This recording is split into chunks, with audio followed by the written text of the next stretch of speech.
হরিরামপুর ব্লকে একটি ডেপুটেশন প্রদান করা হয়। এদিনের এই ডেপুটেশনে উল্লেখযোগ্য কিছু দাবি দাওয়া নিয়ে বামপন্থী নেতৃত্ব সহ কর্মী সমর্থকেরা হরিরামপুর সিপিআইএম পার্টি অফিসে জমায়েত হয়ে সেখান থেকে র্যালি করে বিডিও অফিসে আসেন।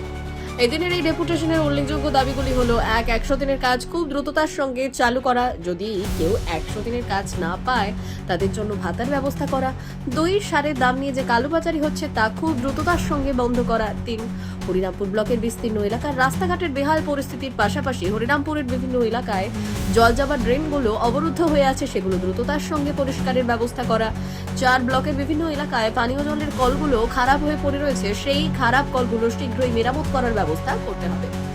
বাংলা আবাস যোজনার প্রথম কিস্তির টাকা পেয়েছেন, কিন্তু দ্বিতীয় কিস্তির টাকা অনেকের অ্যাকাউন্টে এখনো অবধি আসেনি, আর সেই দ্বিতীয় কিস্তির টাকা গ্রাহকদের অ্যাকাউন্টে যেন তাড়াতাড়ি ঢুকে যায় সেই বিষয়টি নিয়ে প্রশাসনিক হস্তক্ষেপ করতে হবে। এদিন সারা ভারত কৃষক সভার পক্ষ থেকে বিডিওকে ডেপুটেশন দিতে আসে। কিন্তু ব্লকের বিডিও অত্রি চক্রবর্তী প্রশাসনিক কাজের জন্য ব্লকে অনুপস্থিত থাকায় ব্লকের SEO জুনাস কিসকু ডেপুটেশনের কাগজটি গ্রহণ করেন এবং ডেপুটেশন দিতে আসা ব্যক্তিদের আশ্বস্ত করেন তাদের দাবিগুলো খুব শীঘ্রই ঊর্ধ্বতন কর্তৃপক্ষকে জানানো হবে। এই দিন এই ডেপুটেশন ঘিরে কোনো রকমের অপ্রীতিকর ঘটনা এড়াতে হরিরামপুর ব্লক চত্বর নিরাপত্তার বেষ্টনীতে মুড়ে ফেলা হয়। সারা ভারত কৃষক সভা, সারা ভারত ক্ষেত মজুর ইউনিয়ন এবং সারা ভারত শ্রমিক সংগঠন আমরা ডেপুটেশন দিলাম। আজকে আমাদের এই 8টা দাবি ছিল।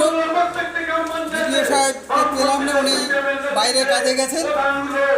SEO সাহেব আমাদের ডেপুটেশনটা নিলেন। আমাদের প্রথম দাবি ছিল 100 দিনের কাজ অবিলম্বে শুরু করতে হবে। আবেদনকারীদের কাজ না দিতে পারলে তাদের ভাতা প্রদানের ব্যবস্থা গ্রহণ করতে হবে। এটা উনি SEO সাহেব বললেন, বিডিও সাহেবকে আমি জানাবো এবং আমরা আগামী দিনে আবার আসবো।